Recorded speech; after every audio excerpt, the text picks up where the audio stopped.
Good lunch, everyone. Did you have lunch? I don't know. You were delegates? It was there. I liked it.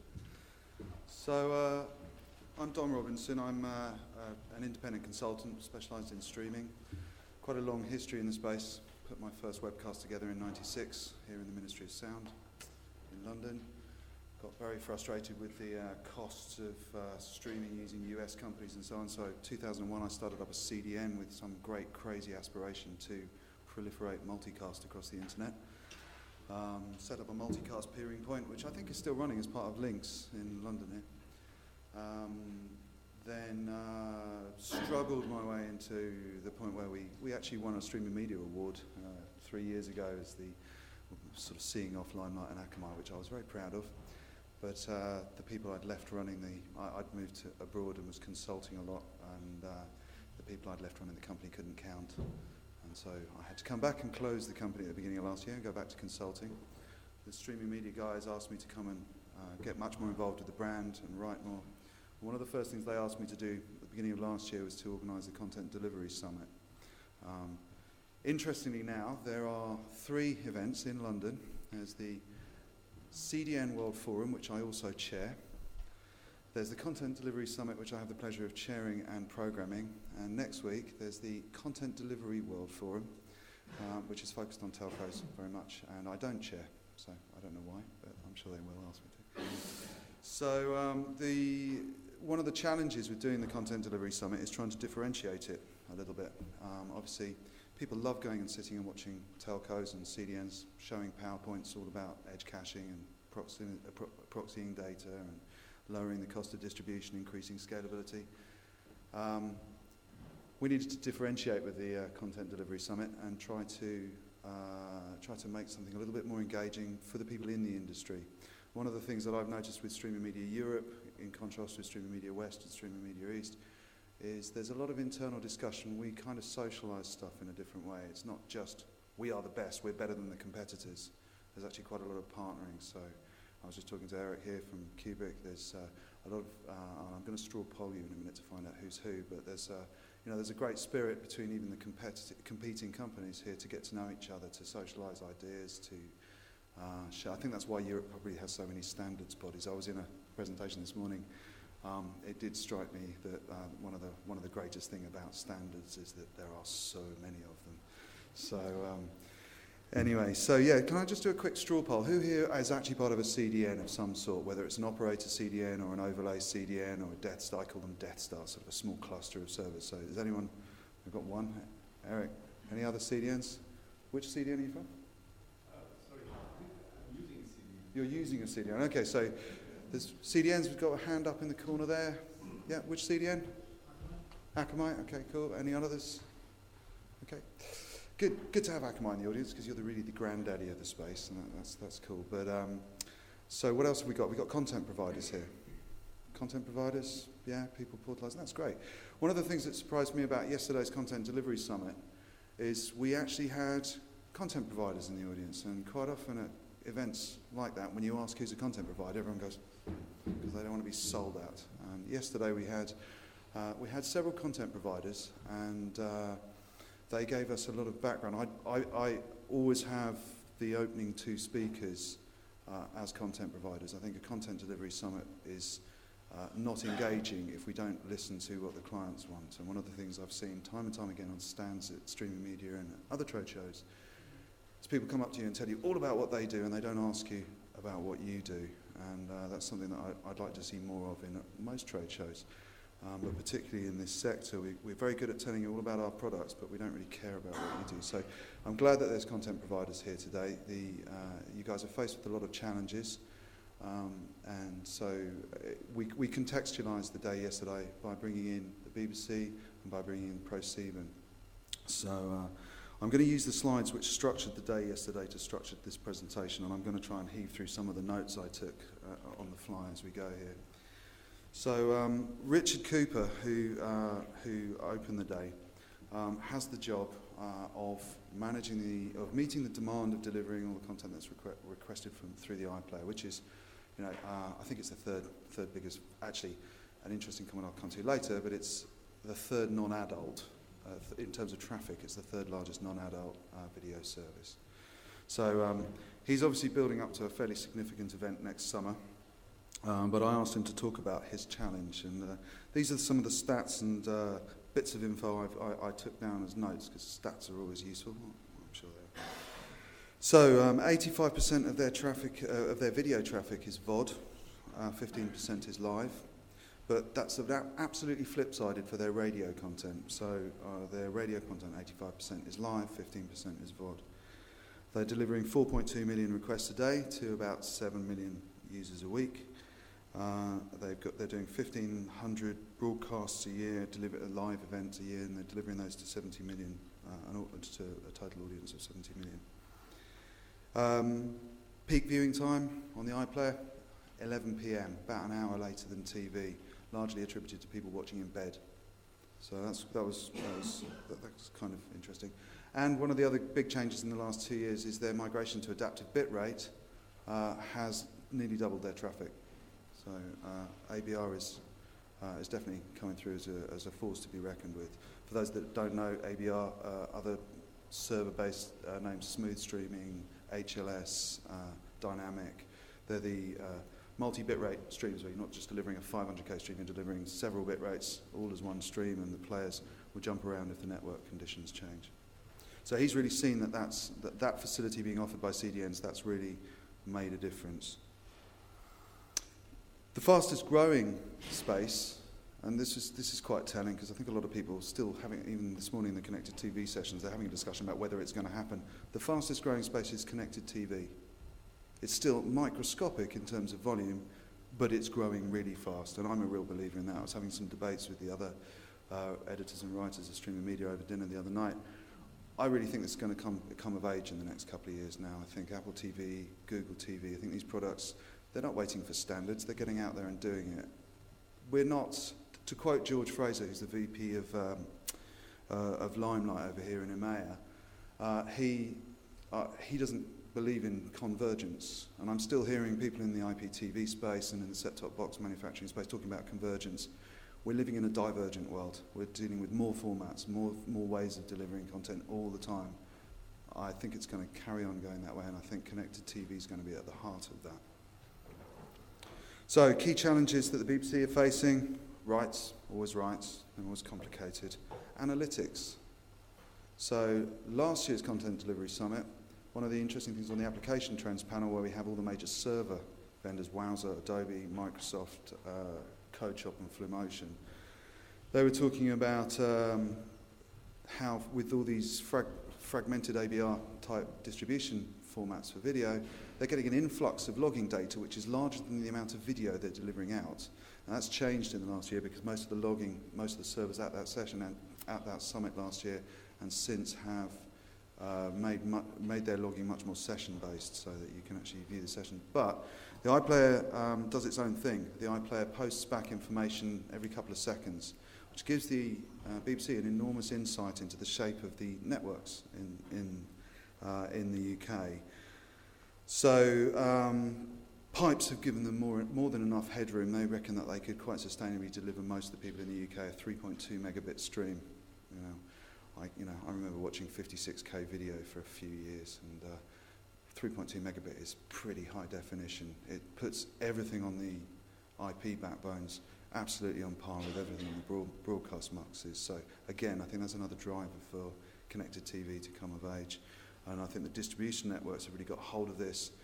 They're useful. They play a key part in getting the content to the edges. But the pipes that the access providers are now fat. They're more than capable of delivering the content, certainly on the local area.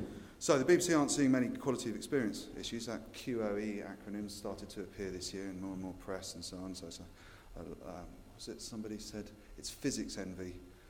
It's marketeers wanting physics envy. They're trying to quantify everything, quality of experience. So it's going to become measurable how happy you are soon. Jolly good. So he sees the big move for the iPlayer. I'm going to watch the CDNs write this down fast. They're going to shift off our RTMP onto HLS, HDS and MPEG-Dash pretty rapidly. That's going to happen with the iPlayer as soon as the Olympics is over. So that's going to be telling, because Flash has been the dominant form for the last 6 or 8 years. That's going to change. And also all of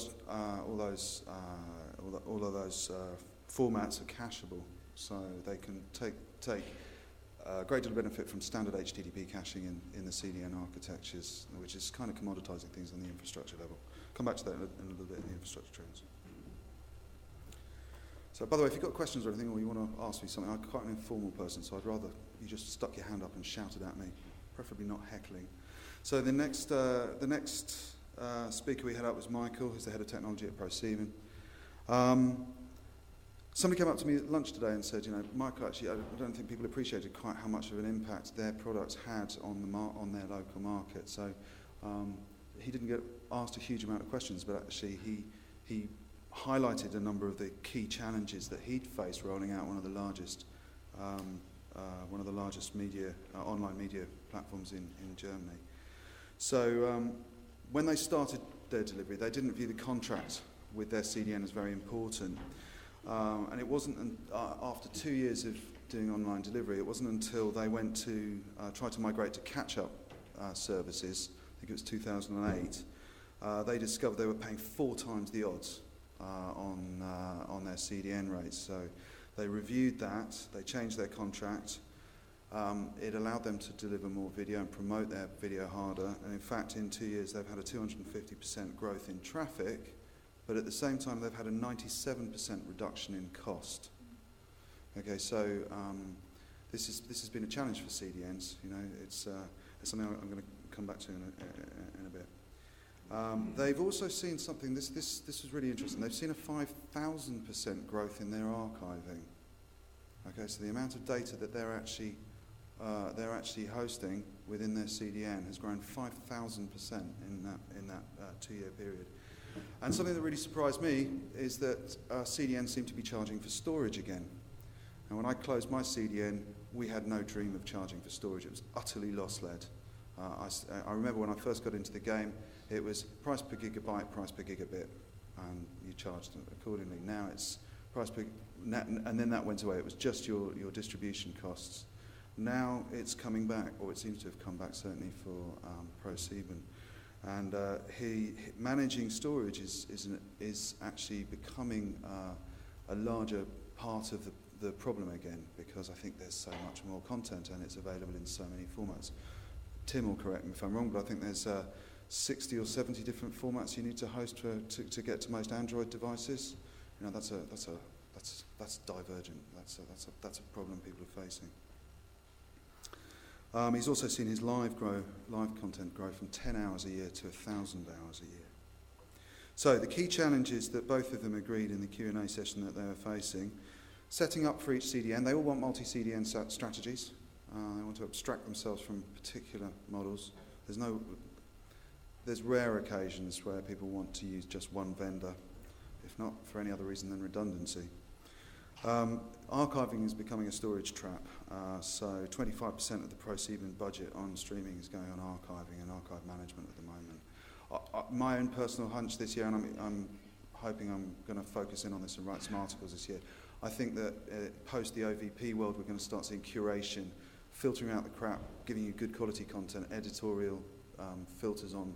When you hit a website, you don't want just to be able to get any video, you want to be able to get the good stuff selected for you by someone doing editorial. So I think curation is going to be an increasingly important part of the whole streaming system ecosystem.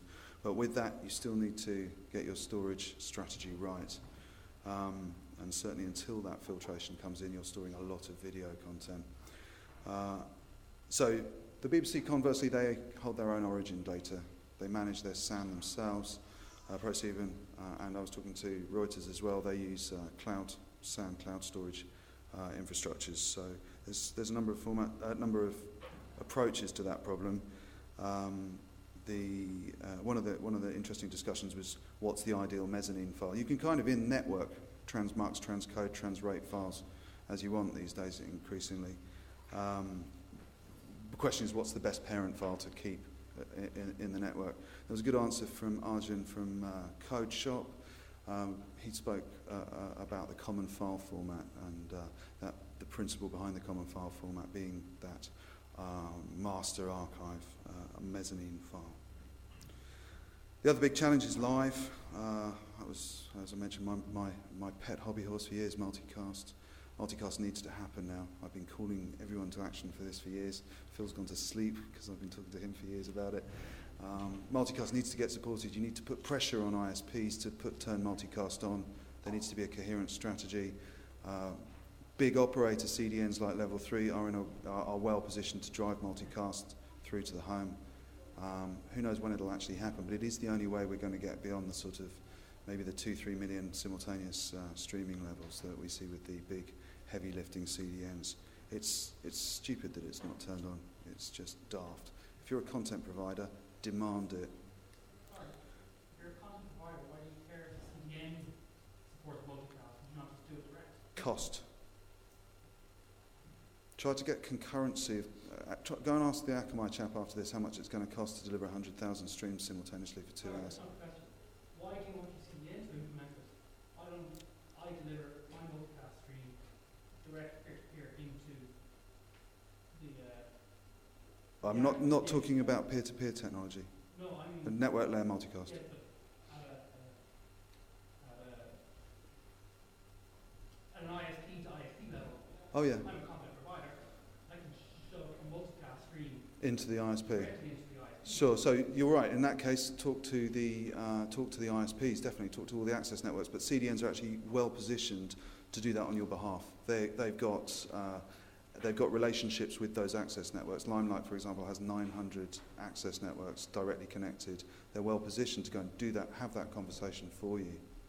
I think there needs to be a demand. And I think content providers are well positioned to emphasize that demand. If you want to do lower cost live streaming, if you want to move your linear delivery to your connected TV boxes online, then multicast has got to be part of that equation. So it's a hobby horse of mine. I'm going to avoid going on about it for hours. And I've mentioned before connected TV. That's another big broadcaster challenge, and we've obviously covered a lot of that in some of the other presentations today. So, there was then a coffee break. We then had Chris Townsley, who was the Director of European Sales from Limelight, and I asked Limelight and Level 3 to come and talk to us. So Limelight kind of representing the more traditional picture of the global CDN, lots of servers everywhere, globally distributed. They do have their own private network linking those servers together, but they're not ostensibly a tier one. They don't effectively, it's not one network, it's not their network. They buy lots of different network links to bring that CDN together. Some interesting facts and figures about Limelight. They keep 50% headroom for the unexpected at all times. So as they build out to the Olympics, they're talking about an expectation of maybe 1 terabit. So they're looking at having to put 2.5 million capex in to meet that demand. That's not a technical challenge for them, but it is a business challenge for them. They've got to justify how much of that they charge directly to the BBC, how much of that they're going to charge out over years to other customers. There's a lot of extra headroom to carry when you're only going to need it for one event every 4 years. CDNs are clearly getting stuck in a bandwidth jail. You follow Dan Rayburn's pricing, click, click, click, click. It's going to fractions of p. Although I did see somebody quoting £8 a gigabyte the other week. But in most cases, it's down at sort of 2-3 cents if you're buying any significant quantities. CDN prices are dropping. It's not a good place to be fighting your competition. So most of the CDNs have gone out and vertically integrated their stacks quite considerably. Lots of acquisition, bringing in OVP models, bringing in advertising, monetization models, and so on. I think we've all sort of seen that in the sector. That's interesting in my mind because they start to compete with their own clients at some levels. But it's clear that the bigger CDNs, without a doubt, are not focused on their gigabyte pricing anymore. They're focused on value-added services. Some of the other interesting facts and figures from Limelight: Europe are increasingly connected. Over 5.5% of us have more than 8 connected devices. That was a nice takeaway. And also with the iPlayer sitting at number 3 on the bandwidth lists, on the traffic lists, when they add in the adult content to the equation, the iPlayer's knocked off way outside the top 10. So adult content's still significant business. Lots of adult clients who are serving half terabit to 1 terabit on a monthly basis. Spoken about the Olympics. One of the limelights one of the mantras in Limelight is reduce abandonment. So the BBC were talking about two rebufferings in one session, and you lose your customer. That's abandonment. So one of the mantras in Limelight, and I'm sure in Akamai, I'm sure in any sensible CDN, is reduce that buffering time. Make sure it doesn't happen more than once a session. So I'm on to a different book of notes now. So level 3, Derek Goff. Now, level 3, I asked them to come and present because they're architecturally slightly different from Limelight and Akamai in that they own the whole stack. They've got their own hosting centres, they've got their own fibres, with Global Crossing now, they've got most of the fibres. They are a synonymous network, I'm sure you all know that.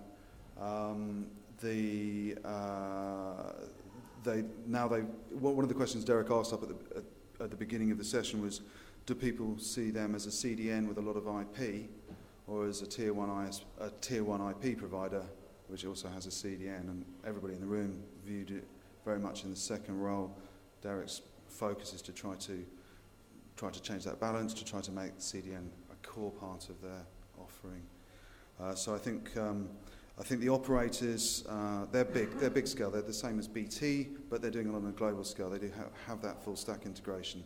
One of the unique things about working with Level 3, which I thought was quite an interesting, valid point, is by working with a single top-to-bottom stack owner, you know exactly who to kick when it goes wrong, which is, that's the sort of liability that they like to take on. They're a very big global player. Some companies, enterprises, for example, really like to know who it is who's delivering their video badly. They don't want to dispute over which CDN it was or which intermediating ISP or access network. They like to know who to kick, and so Level 3 clearly are pitching a lot of their business in that space. Talked about risk mitigation. They've invested 400 million in their CDN over 5 years. It's quite an interesting number because a lot of the numbers that kick around talk about the overall industry being worth about 2.1 billion. So that's a significant chunk of the industry has been, a significant amount compared with the value of the industry has been invested by Level 3. I kind of wonder how long it's going to take them to recuperate that. That's a large amount of money. They do have a large patent portfolio, which I didn't know before the presentation. So investing in intellectual property is a big part of the game. We all know Akamai defend their IPR fiercely, and obviously Level 3 are watching that and have decided to get in on that space. One of the things he presented was a question as to whether ISPs should just be fixed rate. As they're starting to create to enable larger and larger demand, should we be maybe looking at more bandwidth billing in ISPs and access networks? We had a discussion over the floor about whether that was already happening with the transition to mobile. Most mobile carriers charge you per gigabyte of data delivered on the access network. So maybe that'll transform some of the economic structure within the sector. Okay, so those are the two CDNs, the two content providers to contextualise us, the two major CDNs to look at the big picture, if you like. We then had lunch. And then we started on the afternoon sessions, which are always focused on being an internal discussion within the industry. Everyone can go to presentations, lots of slides talking about how great companies are. It's not often that an organisation, an event like the Content Delivery Summit facilitates a space for the industry to have some peer discussion, to drop their guard. And the thing that really delights me about programming the Content Delivery Summit is seeing competing networks, competing providers, competing technology providers talking about shared problems. And we did manage to get the discussion really quite lively by the last session. So the first of the panel sessions we had was infrastructure trends. We had a few switch rounds in our speaker. Unfortunately, we lost Amazon, which I think would have been a pivotal speaker there. The speaker is out with flu, unfortunately. He's in tomorrow. He's in tomorrow, yeah. He's on your panel session, yeah. So that's Phil. Look for Phil's panel. What's the panel session for? It's on encoding in the cloud or on-premise. Cool. So, and I think they're increasingly, that the cloud's are extremely relevant player, so I was very keen to have those guys on the panel session. In some ways, they don't have the proximity that Akamai, Limelight, some of the traditional CDNs have in terms of where their servers are. It's not right, just upstream the other side of your access provider. You have to cross half of Europe to get to Amazon's European cluster, or half of Asia to get to their Hong Kong cluster, or whatever it is. But for the SME level of the sector, the people who are doing a little bit of occasional live, a little bit of occasional video, Amazon represent a DIY approach. It's low cost. There's hardly any barrier to entry. You just go to a web page, put your credit card in, and start building your CDN. And obviously they offer CDN services and infrastructure as a service. So if you're geeky like me, you can sit and build your own CDN on their infrastructure. That's making I think going to make quite a ground change, a ground movement for the SME end of the market. I'm not sure that the medium-sized broadcasters are going to be very interested, and in fact, interestingly, the very big providers actually are quite interested in all of that. If nothing else, for analytics, Amazon Cloud was built for analytics. Not a lot of people know that, as they say, but I was at a presentation with the CTO of Amazon last week, and I discovered there that the Amazon Web Services Cloud was built so that they could improve their recommendations engine, and they started selling it to other people. So analytics, it lends itself to harvesting huge quantities of data, working through those on a volatile basis. It's very good. It's great for live streaming. I do a lot of work myself with Royce's for doing live streaming using Amazon and Rackspace in tandem. They're going to be they're going to continue to be the one to watch. If I was running a small CDN still, I'd be worried about the cloud. There's a lot of people spoke in depth on the panel about the dramatic shift over to HTTP caching, people walking away from the traditional server models. Not entirely open arms about it. Some people are seeing this as a bit of a step backwards. It's certainly when it comes to live delivery. HTTP is good, but it's not. It's a sort of VHS model that's having a great deal of success because it's cheap and easy, but not necessarily because it's the best technology. So. Dane from SharpStream spoke about how well-productized server platforms like Wowzer had really simplified his ability to set up at low cost, and that's made a big difference to him. It means he can meet multiple formats but just manage one technology environment. The Akamais of the world and the Limelights of the world aren't using Wowzer per se, but they're certainly seeing that the features that a technology like Wowzer can offer them can offer the small end of the market are worth replicating upstream. So some of the value-added services you see increasingly coming through are send us one format, we'll spit out many. Transmuxing, transrating, transcoding, those are key services appearing in all CDNs. Biggest challenges in the infrastructure are scale. That's what CDNs are for. Power in hosting facilities. Obviously, very big end of the market, you probably own your own hosting facility, but down at the small end, power, certainly in the London area, has been a bit of a scarcity in hosting centres. There's new hosting centres opening up all the time, it's easier to get power, but that's been one of those sort of left-of-field comments that came into the discussions that I think is worth mentioning. Trying to work out what the biggest next trend is, sweeping format changes, H.264, adaptive bitrate, these changes come in and they totally change how your infrastructure has to work, and I think HTTP caching is that is a bit of an easy option out, really. If everything goes HTTP, fine. We just build one distribution system and make life easy. Interoperability, and we're going to come on to that more in the last session. But interoperability is a big challenge as well. The Olympics is going to be a big challenge. I think everyone's talking about that. I'm not sure how big a challenge it's going to be. I'm not sure really how much people are interested in, hockey. Maybe there's big audience differences, but it's not my sort of thing. So I'm sorry to pick on hockey for any hockey fans out there. And also there's Mark from Cisco spoke about technologies they're looking at, like caching right down on the home router, building proxy into the home router. Those sort of technologies may start appearing over the next couple of years now that standards are starting to settle down. That could make quite a difference. In some ways, some of the Adobe Fusion type technologies enable client-side local caching, local proxying, local splitting. Those technologies may well transform certain parts of the CDN landscape internally.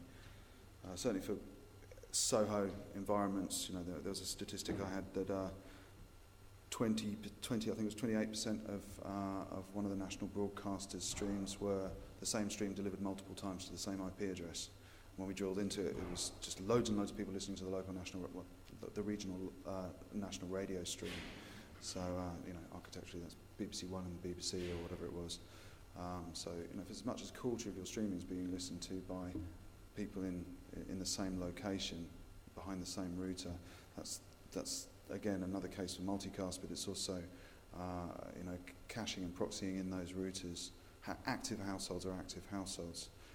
So I can see a company like Cisco, Linksys, whatever their domestic brand is, I can see them introducing technologies there which will take the pressure off the CDN or take the business away from the CDN, which way you look at it.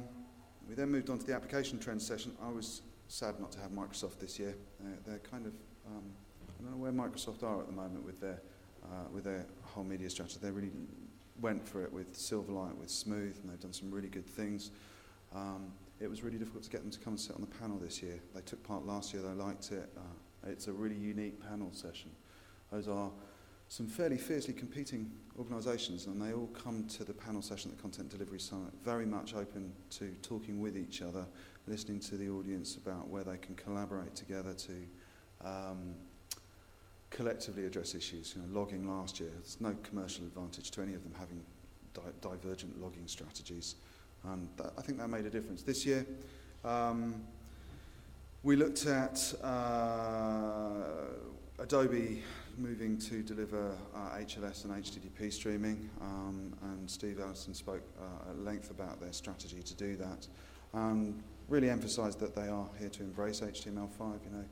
The rich internet applications like Silverlight, Java, and Flash, they are very much it's easy for those companies to run technologies out fast ahead of the standards track, and the RIAs are going to be around as the test labs for the early adopters for a long time, and they're commonplace on all our browsers. So, but there's a bit of a misconception that Adobe aren't into HTML5. They clearly are. I think they'd be dumb not to be, but I think their view is it's going to take some time to come. Yeah. Mention anything about why Adobe keeps this hybrid track between hardware and media and HTTP? Not specifically. They clearly are hedging their bets both ways. I think. I don't think they want to be too narrowly focused down Flash players. Their gold mine, if you like, but it doesn't make them any direct money. And I think HTML5 is clearly where the trend's been, or certainly it's been hyped a lot. Whether it's the mass market adoption's there or not. In fact, I've got some stats to talk about in a minute about that. But whether the mass market adoption's there or not, I certainly nothing compared with Flash's penetration. But where it's going, well, even right down to the iPlayer, they're talking about a trend over to HTML5 to HTTP delivery, and I think Adobe don't want to lose their place in the market.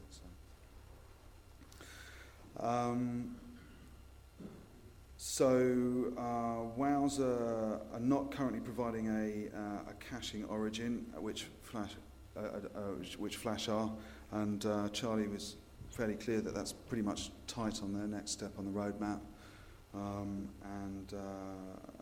so expect to see a caching origin, something that can basically connect straight onto caching networks without too much between. CodeShop, expect to support more formats.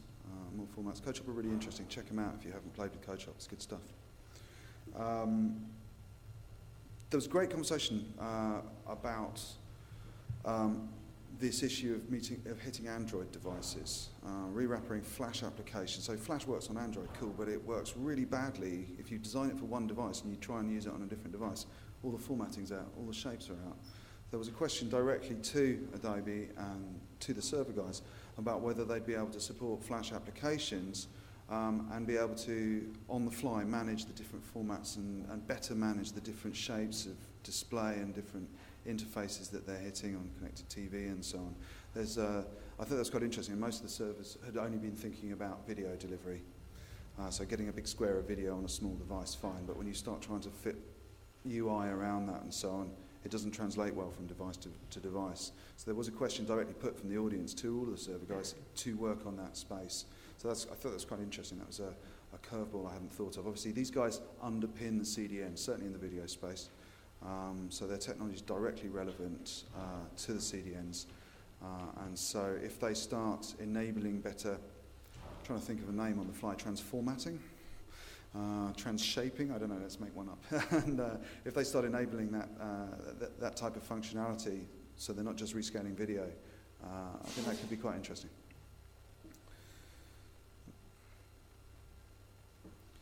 So Ultraviolet came up. I'm not going to talk about Ultraviolet because I haven't read up enough about it, but Ultraviolet and MPEG-Dash came up, and more support in the server. Expect to see more support for those standards in the server platforms over the next 18 months.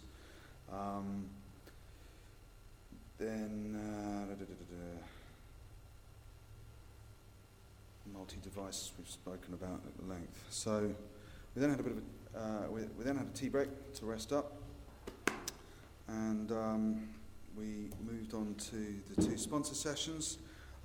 We had sponsors who were hosting centres, carrier hotels, Equinix, Telecity Group, and Interaction.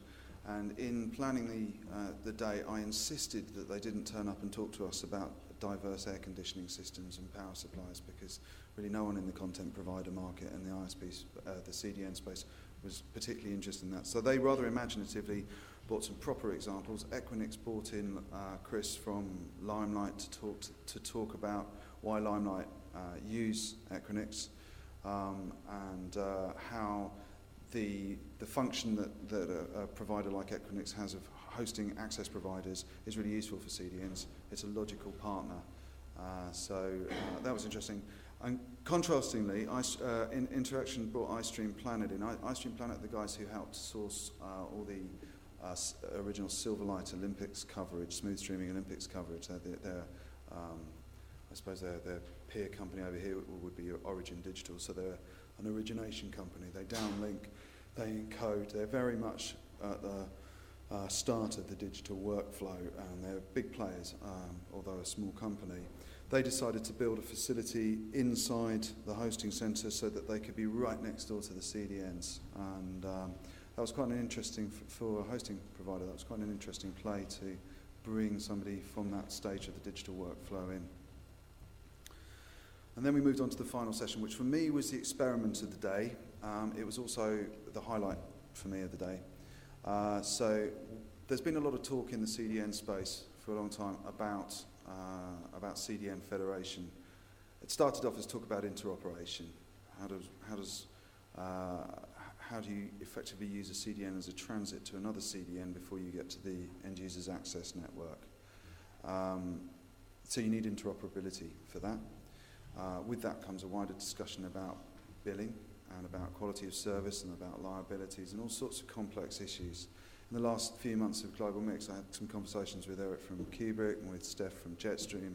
We were looking at how we could federate. Eric's very much up in Scandinavia, Jetstream are very much down the middle of Europe. We were very UK and Northern Europe. We were talking about how we could use each other, if you like, co-opetitively to pass streams between each other. There's a lot of work to be done. A lot of people have been talking about it for a good 2-3 years, but I thought I'd use the last session of the Content Delivery Summit as a bit of a call to arms to talk to CDNs to say, what do we actually need to do here?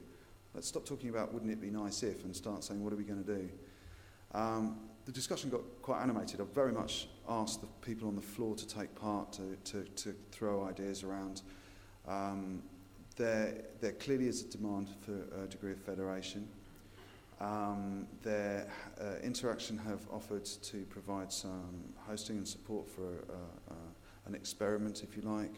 There are 2 Russian CDNs at the event who are here today, and they've volunteered to take part. BT's volunteered to take part. Level 3's volunteered to take part. So if there are other CDNs in the room who might be interested in that, I'll be honest, we don't know where we're going with that little project yet.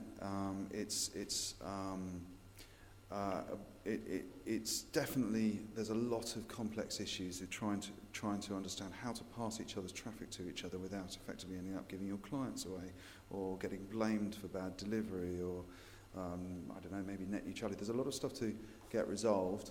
There are a few very high-level whiteboard architectures being drawn up, which 1 or 2 of them I've seen look like they'd work. They need to get over quite a lot of business discussions, I think, before they can be livened up and made to work properly. But it was great that the discussion was engaged people, really brought everybody in the room pretty much to throw some comments in. We've kind of set it, I aim to keep this as the closing session next year and see effectively where we get to over the next 12 months. So I think stepping away from the summary of yesterday's Content Delivery Summit and just talking a bit about some of the impressions that I've got. How long have I got now? A few minutes. So some of the impressions I got, something that really did strike me, I mentioned them just now, the Russian CDNs. There's actually quite a surprise. There was Russia and Romania turned up, CDNs. That part of the world looks like it's really coming of age with the CDN market. It's great to see those. It's great to see more people coming from that side of the world here. I know for a fact that some of the heavy investment that the bigger CDNs are making at the moment is in India and in South America. I'm pretty sure that part of Level 3's acquisition of Global Crossing was to get better reach into South America.